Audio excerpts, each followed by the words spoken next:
साजिश के तहत उसने अपनी माता के साथ मिलकर पीड़िता का अवैध रूप से संजीवनी क्लिनिक में सर्जरी कराया। जन्म के बाद उस नवजात बच्ची को अभियुक्त एवं उसकी माता रखने को तैयार न होकर के फेंकने की कोशिश करने लगी। क्लिनिक के संचालक को पॉक्सो एक्ट के तहत विधिवत गिरफ्तार कर न्यायिक हिरासत में भेज दिया गया है। आवाज जनता की। पटना के गर्दनीबाग थाने की पुलिस ने एक सनसनीखेज खुलासा किया है। इस मामले में महिला समेत 2 लोगों को गिरफ्तार कर लिया गया है और इसकी पुष्टि सचिवालय एएसपी अन्नू कुमारी ने कर दिया है। क्या कुछ कह रही हैं सचिवालय एएसपी अन्नू कुमारी, जरा सुनिए। दिनांक 3 मार्च को एक अवयस्क नाबालिग लड़की के अपहरण की सूचना गर्दनीबाग थाना अंतर्गत उनके परिजनों के द्वारा एक व्यक्ति को आरोपित किया गया। उक्त सूचना पर त्वरित कार्रवाई करते हुए सुसंगत धाराओं के तहत गर्दनीबाग थाना द्वारा प्राथमिकी दर्ज कराई गई। तकनीकी अनुसंधान एवं मानवीय शोध के आधार पर पीड़िता को बरामद किया गया तथा भारतीय नागरिक सुरक्षा संहिता की धारा 180 एवं 183 के तहत बयान दर्ज कराया गया। अग्रिम अनुसंधान एवं चिकित्सीय जांच के दौरान पाया गया कि पीड़िता का प्राथमिकी नामजद अभियुक्त के साथ प्रेम प्रसंग था। प्रेम प्रसंग के दौरान पीड़िता गर्भवती हो गई। जब प्राथमिकी नामजद अभियुक्त को इसकी सूचना प्राप्त हुई तो साजिश के तहत उसने अपनी माता के साथ मिलकर पीड़िता का अवैध रूप से संजीवनी क्लिनिक में सर्जरी कराया।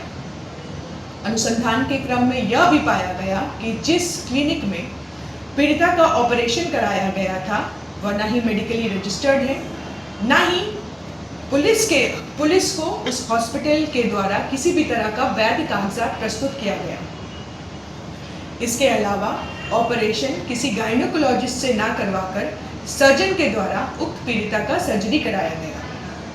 अनुसंधान के क्रम में यह भी ज्ञात हुआ कि उक्त पीड़िता के द्वारा एक नवजात बच्ची को जन्म दिया गया है तथा जन्म के बाद उस नवजात बच्ची को अभियुक्त एवं उसकी माता रखने को तैयार न होकर के फेंकने की कोशिश करने लगे, जिसके बाद संजीवनी क्लिनिक के संचालक के द्वारा उक्त नवजात बच्ची को बेचने का प्रयास करते हुए कहीं छुपाकर रख दिया गया।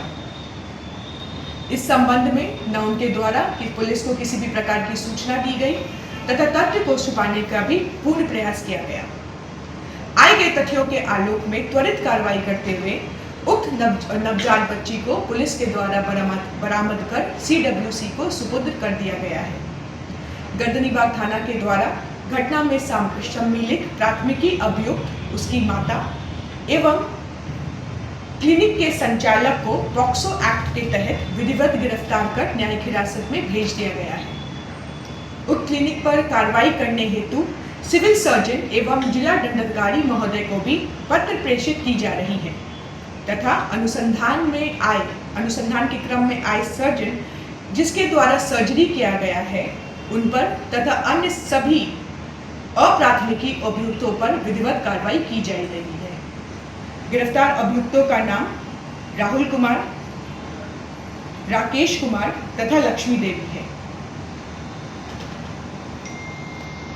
तो सुना आपने, एएसपी अन्नू कुमारी ने इस बात की जानकारी दिया है कि एक मामला नाबालिग बच्ची के अपहरण होने का सामने आया था, जिसमें उनके परिजनों के द्वारा ये मामला गर्दनीबाग थाने में दर्ज कराया गया था। उसके बाद पुलिस ने जांच शुरू किया, जहां जांच के दौरान कई तरह के खुलासे हुए हैं, जिसमें एक अवैध रूप से नाबालिग बच्ची का सर्जरी कराया गया और वो खुद गर्भवती थी और उसके बाद बच्चे को मारने के लिए उसकी मां ने प्रयास किया था, लेकिन जो हॉस्पिटल संचालक थे उनके द्वारा बच्ची को छुपा दिया गया ताकि उसे बेच सके। लेकिन इसकी जानकारी पुलिस को मिलते ही पूरी जांच करने के बाद जो है बच्ची को बरामद कर लिया गया है। जो नवजात बच्ची है उसे CWC के हवाले किया गया है और इसके साथ ही जो सर्जरी करने वाले जो डॉक्टर थे उनके ऊपर भी कार्रवाई जो है वो की गई है। और यह जानकारी मिली है कि महिला का सर्जरी जो है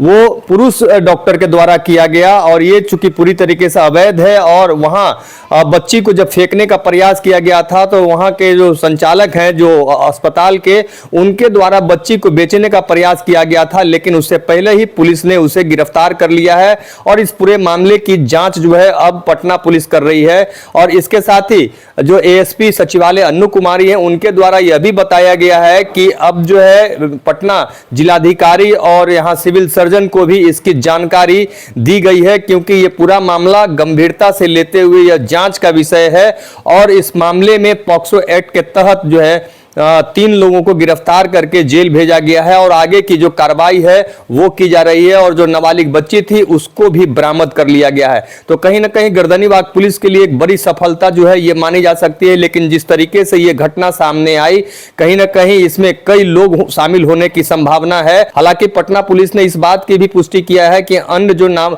अज्ञात लोग हैं उनको भी जो है चिन्हित किया जा रहा है, उस पर भी कार्रवाई होगी और इसके लिए जिलाधिकारी समेत तमाम पदाधिकारी को इसके जानकारी दी गई है और इसके आधार पर आगे की कार्रवाई की जाएगी। Sanjay Kumar, news PR Patna.